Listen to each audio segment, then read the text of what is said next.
हो।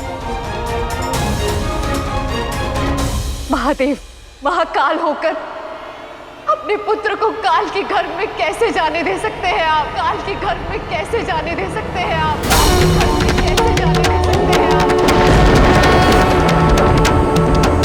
कुछ कीजिए, हमारे पुत्र को बचाइए। ऋषि कश्यप, ऋषि कश्यप, ऋषि कश्यप। महादेव,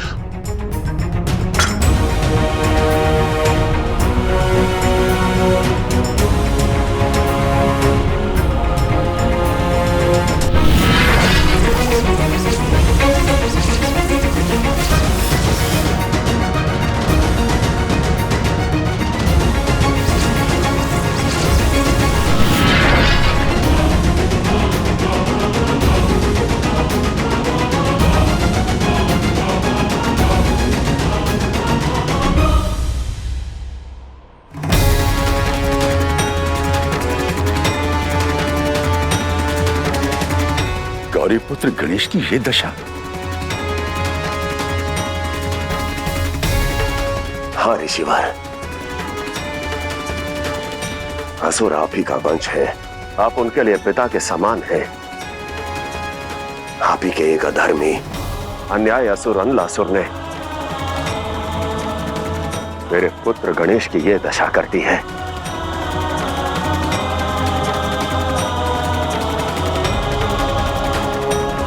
कृपया करके मेरे गणेश के कष्ट की काट बताइए।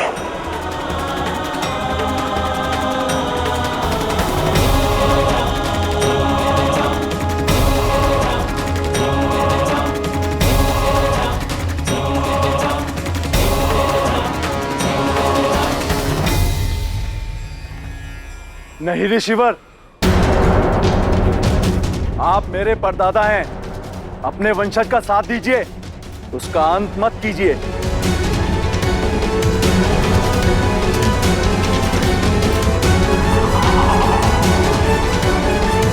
मैं आपकी दुविधा समझता हूं ऋषिवर, परंतु यह समय संबंधों से उठने का है।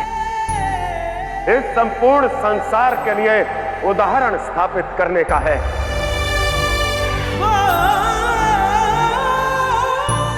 धर्म का हाथ थामने का है, अधर्म का हाथ त्यागने का है।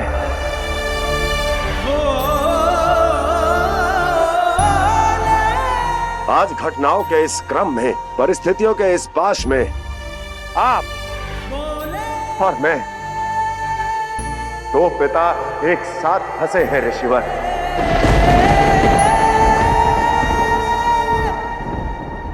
एक और मैं हूं जो धर्म के इस युद्ध में अपने ही पुत्र की विजय की सहायता आपसे मांग रहा है, और एक और आप हैं जिनका पौत्र स्वयं अधर्म का साथी है।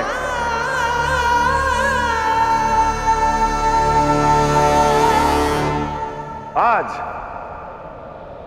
आपको संबंध रेखा से बड़ी रेखा खींचनी होगी ऋषिवर, बड़ी रेखा खींचनी होगी ऋषिवर, बड़ी रेखा खींचनी होगी ऋषिवर।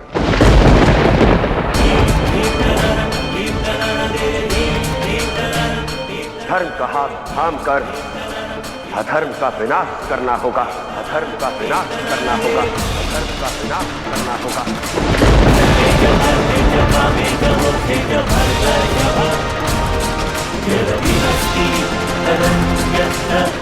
बताइए ऋषिवर।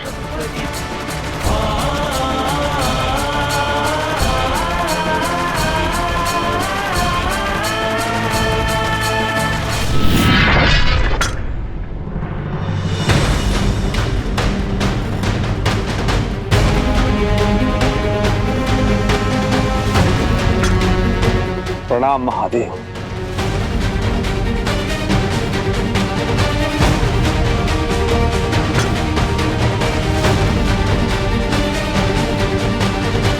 ऋषि कश्यप, क्षमा कीजिए, किंतु संबंध की रक्षा करना कोई पाप नहीं है। किंतु महादेव की बात मानना भी ना आपकी कोई प्राथमिकता है ना ही आपकी नैतिकता और ना ही आपकी व्यवस्था।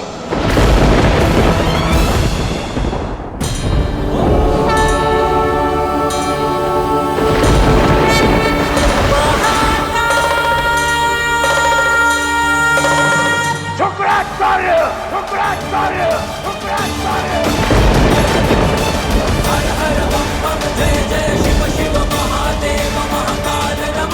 तो फिर जिस पिता ने अपने पुत्र का शीश काटने के लिए त्रिशूल उठाया,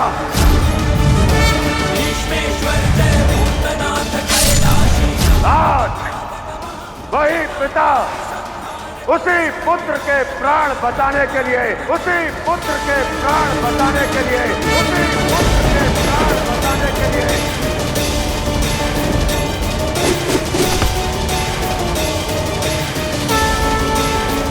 पुनः त्रिशूल उठाएगा, पुनः त्रिशूल उठाएगा।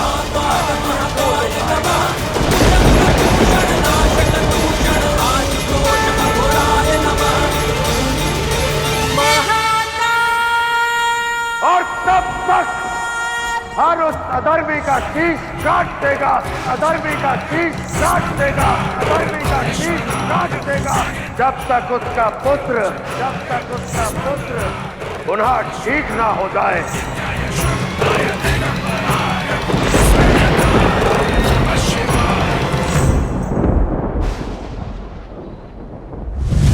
हाँ महादेव, काट दीजिए मेरा सर, किंतु इस घटना के बाद एक पिता के पद की गरिमा ऊंची हो जाएगी, किंतु साथ ही देव के देव महादेव के पद की गरिमा घट जाएगी। हर स्थिति परिस्थिति में तटस्थ रहने वाले महादेव इस स्थिति के समक्ष नतमस्तक हो जाएगी, नतमस्तक हो जाएगी, नतमस्तक हो जाएगी।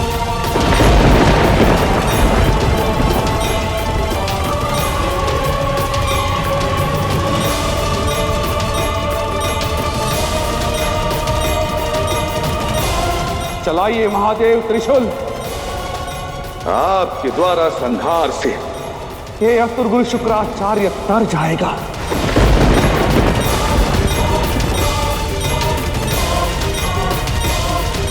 किंतु आप सुख दुख समप्रभा में तटस्थ रहने वाले महादेव, आपकी आदि योगी वाली छवि सदा सदा के लिए धुंधली हो जाएगी, धुंधली हो जाएगी, धुंधली हो जाएगी।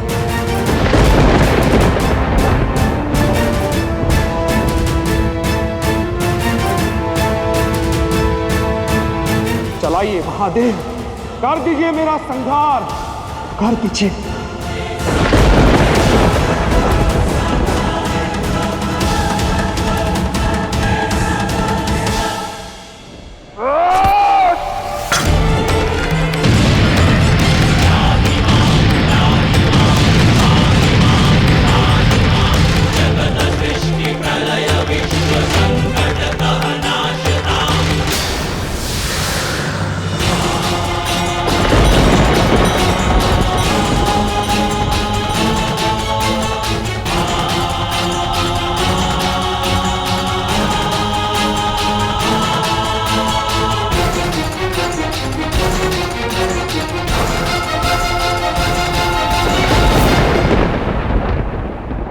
चलिए देवी।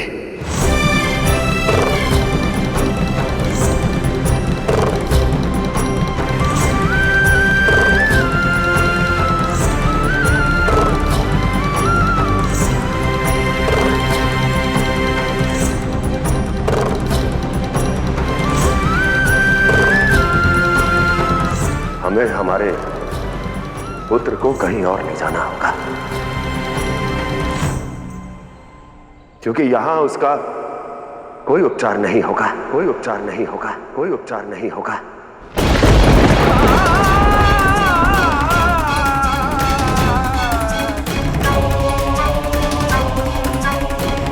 क्योंकि यहां तो असुर पिता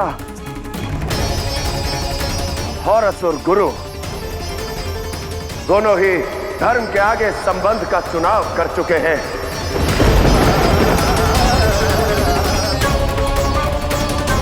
न्याय के आगे अन्याय को चुन चुके हैं।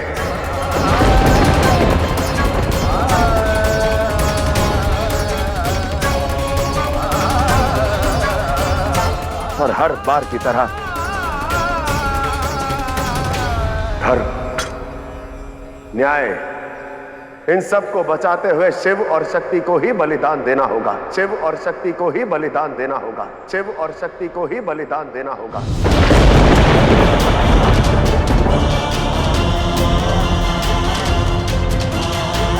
अपने पुत्र को किसी और विधि से ठीक करने का प्रयास करना होगा देवी। चलिए। महादेव, ऐसी अवस्था में कहां लेकर जाएंगे गणेश को?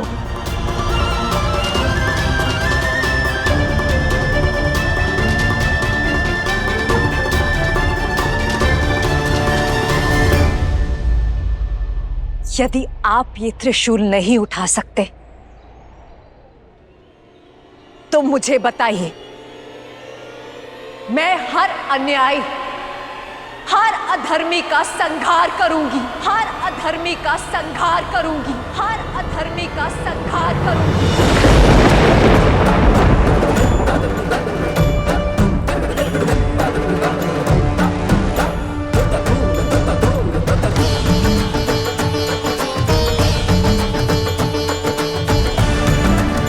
यदि मुझे अपने पुत्र को बचाने के लिए काली का रूप धरकर भी इस समस्त संसार को रक्तमयी भी करना पड़े,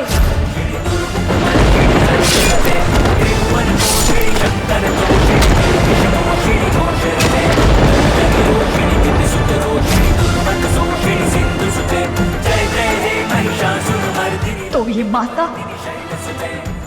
पीछे नहीं हटेगी।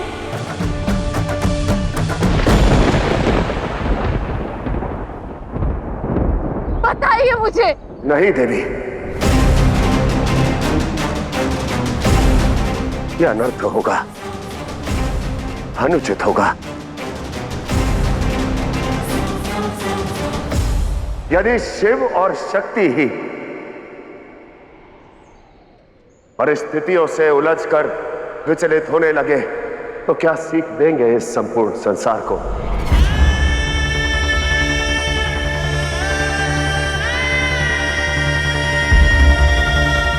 नहीं देवी, नहीं।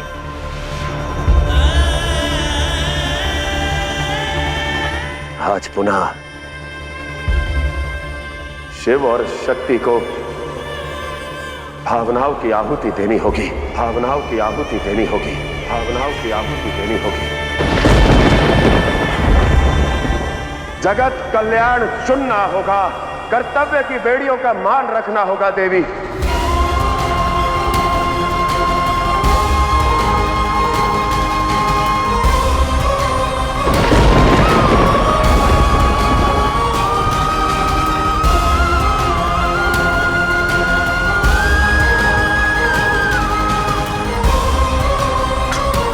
चलिए।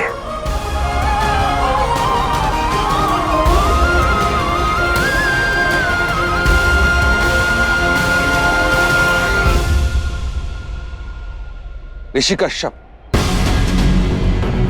अब हमें भी चलना चाहिए।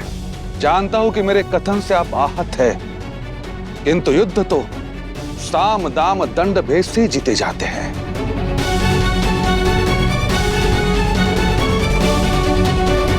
चलिए। शुक्राचार्य, महादेव अपने पुत्र गणेश को लेकर उस ओर चले जाएंगे और हम अधर्म का साथ देने वाले इस ओर।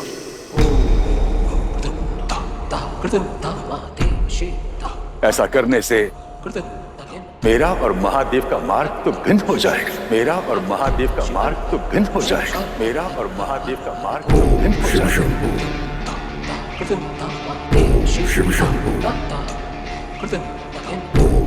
जो मैं नहीं चाहता।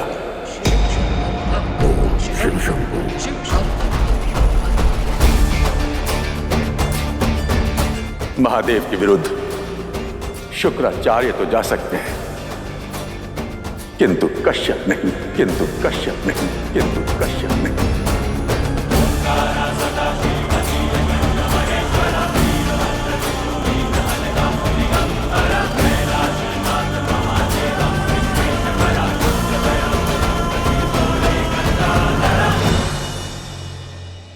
शुक्राचार्य, आप असुरों के गुरु हैं। असुरों के उत्थान का दायित्व निभाने के लिए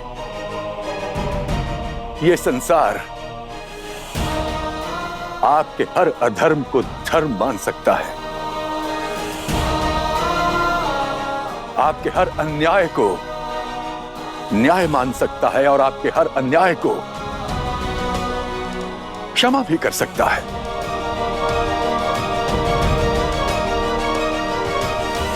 किंतु मैं एक पिता, और पिता का पुत्र जब अधर्मी हो जाता है तो यह संसार पिता के लालन पालन पर प्रश्न उठाता है।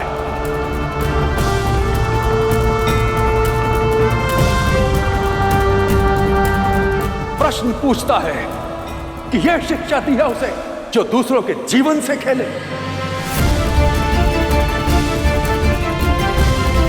और यह संसार पिता को क्षमा का नहीं, दंड का भागी मानता है, दंड का भागी मानता है, दंड का भागी मानता है।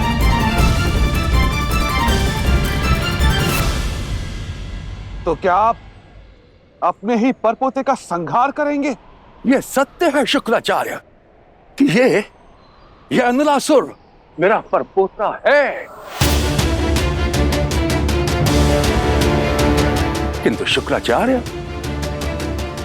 एक सत्य से हम दृष्टि नहीं हटा सकते, और वो सत्य ये है कि ये मेरा परपोता महापापी है।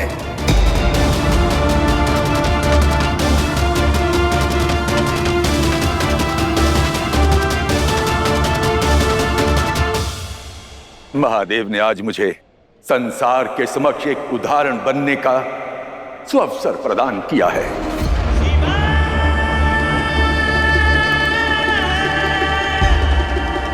और मैं कश्यप इस अवसर को गंवाऊंगा नहीं। हर उदाहरण त्याग की आहुति मांगता है शुक्राचार्य, और मैं कश्यप अपने परपोते अनालासुर की इस न्याय के यज्ञ में आहुति दूंगा।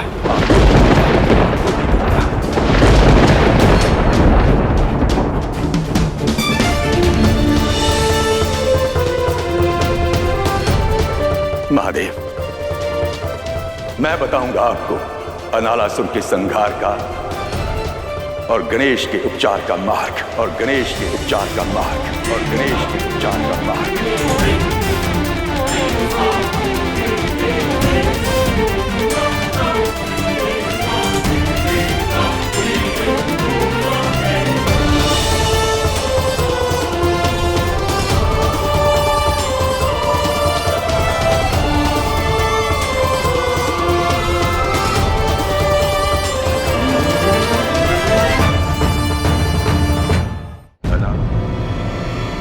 ऋषि कश्यप,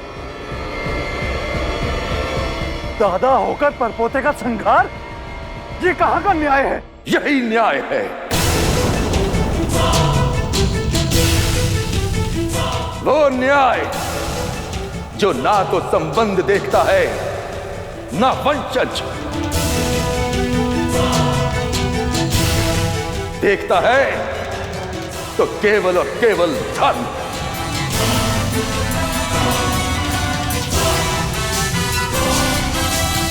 और आज महादेव के समक्ष मैं संबंधों के बदले न्याय को चुनता हूं, न्याय को चुनता हूं, न्याय को चुनता हूं।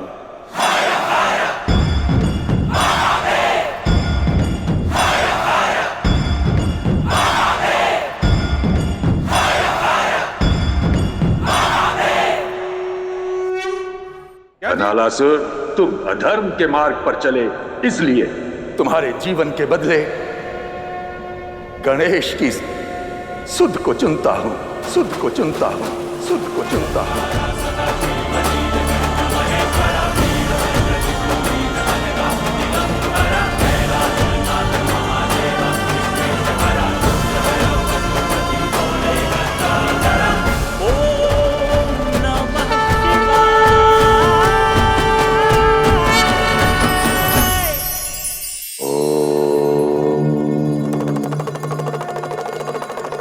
जब मन शांत होता है तब ये संपूर्ण संसार कितना सुंदर लगने लगता है ना।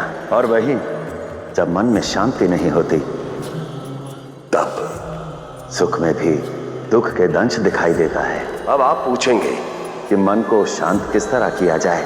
प्रेम, संबंध, साथ, ये सब तो संसार के सबसे महत्वपूर्ण पूंजी है। चाहे जो हो जाए इन्हें कभी ना गवाएं। ये ज्ञान अपना लीजिए, शांति पालेंगे।